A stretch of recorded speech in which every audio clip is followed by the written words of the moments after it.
Good evening, everyone. Phil here, and welcome to the Daily Wrap. Today was my first streaming day of the week, which was Friday, the 22nd of July, 2022. Just so everyone knows, already there's an addendum to, or I should say an update to my Level 1 podcast from this morning. On the Level 1 podcast this morning, I basically said that I would be doing a 5-day streaming week, including today, right? That has changed. I'm actually going to be doing a 6-day streaming week now. Today was the first day, and so I will still be here Saturday, Sunday, Monday, Tuesday, excuse me, and Wednesday.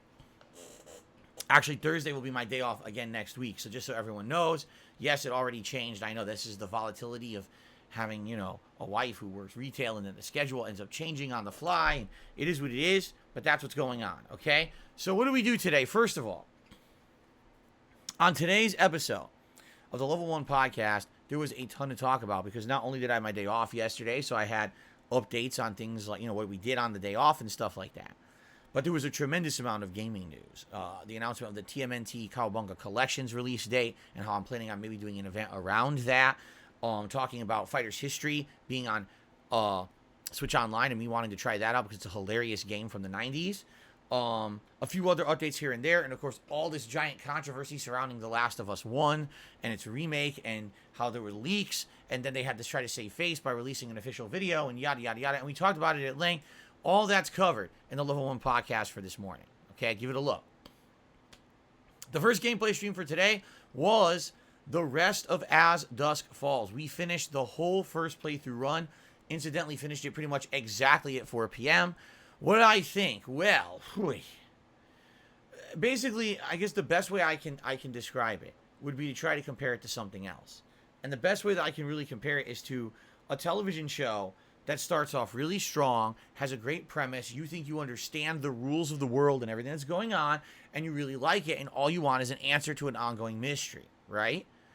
Well, As Dusk Falls is that same TV show that then continues on for 2 more seasons too long, and by the end of the show, it's so convoluted you don't like it.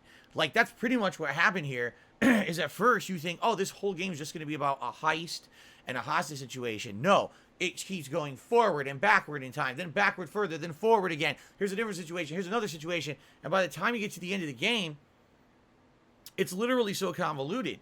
And there's some characters that earlier on in the game were very much important, and all of a sudden they're like completely gone or written out of the plot, and you're like, what? It was just so weird. I'll be honest, the ending was not satisfying. The ending attempts to wrap up all these loose ends and basically give you a finale with an epilogue for every character who survived the game.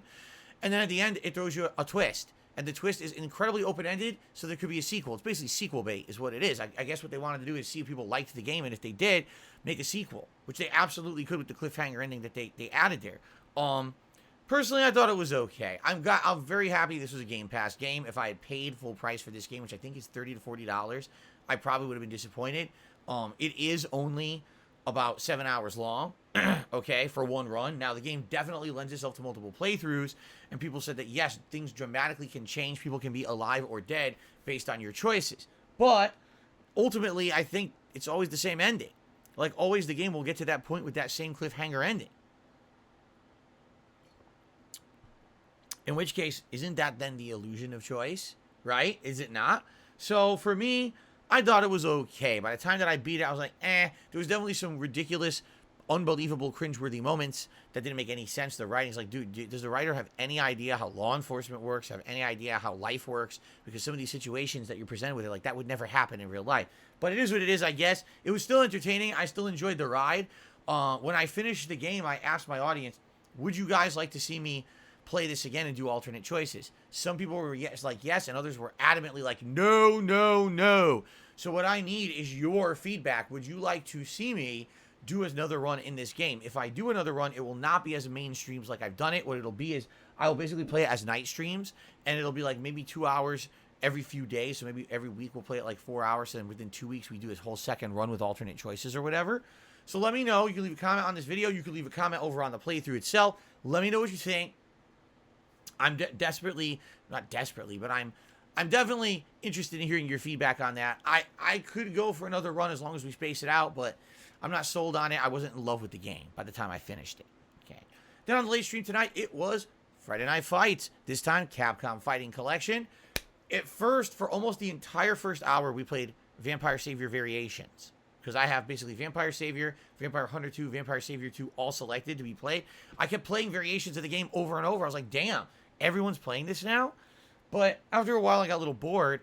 And it was actually a suggestion of frequent stream viewer Jax Raxer. He says, why don't you turn off all those versions, just leave one, because maybe you'll get other matches. And immediately I started getting higher level matches of Hyper Street Fighter 2 and a couple of Gem Fighter. So it was a good mix. That second hour was much better than the first, I would say. And there's some pretty good matches, some high ranked matches there. We're basically, I hate to say it, people playing Street Fighter online and getting away with a bunch of laggy shit and getting really high ranks with it. And then they faced me and got bodied to shit. And we're like, oh shit, I can't do the laggy shit anymore because Phil knows how to beat it because he's actually good at the game. So anyway, there's some really good matches like that. Give it a look if you like fighting games. Overall support today was not bad, but was not great. We essentially, we hit the tier 1 tip goal with each stream, and then it froze and we didn't get any further. So we'll see what happens moving forward for the rest of the week, but I'm certainly not going to complain. It was a fun day, all right? So what are we doing tomorrow?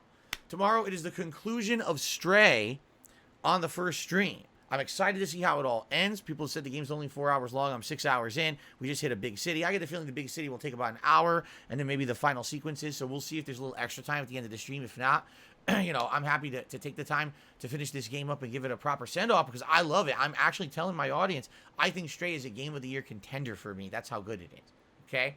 Then on the late stream tomorrow night, we're doing something completely different. We're trying out the Multiverses closed early beta, all right? The open beta is on the 26th. I got a code for early access, so I can play it a few days early. We're going to play it tomorrow night and check it out. For those who don't know, Multiverses is the fighting game similar to Smash Brothers that has all characters from different Warner Brothers properties. Scooby-Doo versus Bugs Bunny.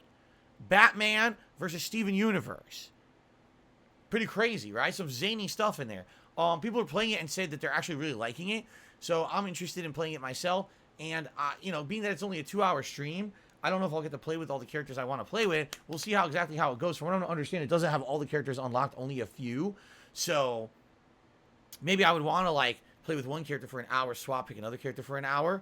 And the way I have it scheduled is that we're going to do Stray on the first stream, Multiverses on the late stream. Then on Sunday, we're going to swing back and do a major stream of Fable Anniversary and more Multiverses. So 2 nights of Multiverses back-to-back will allow me to maybe try a bunch of the different characters. The game is technically free to play, but if you buy the Founders Pack, you unlock 15 characters. Am I spending any money on this? No. We're just going to play with the free stuff and see what's in it and see if it's any good and go from there. Technically, if you play it enough, you should earn enough in-game currency to get everything for free, but that could take hundreds of hours of gameplay, I feel. So anyway, I'm excited for tomorrow. I want to say, guys, thank you for a great day back. Oh, by the way, one last thing. On tomorrow's Level 1 podcast, I'll have a little bit of an update in regards to the whole PC deal, because now, of course, the entire last week we talked about, possible PC builds for Phil and stuff. Basically, I should have at least a little bit of an update. It's not a giant update, but I should have a little bit of an update in regards to some stuff of that, and we'll go from there, all right? So, guys, thank you. Please have a good evening, and I hope to see you tomorrow for a fun Level 1 podcast, the conclusion of Stray, and checking out Multiverses. Peace out and have a good night, everybody.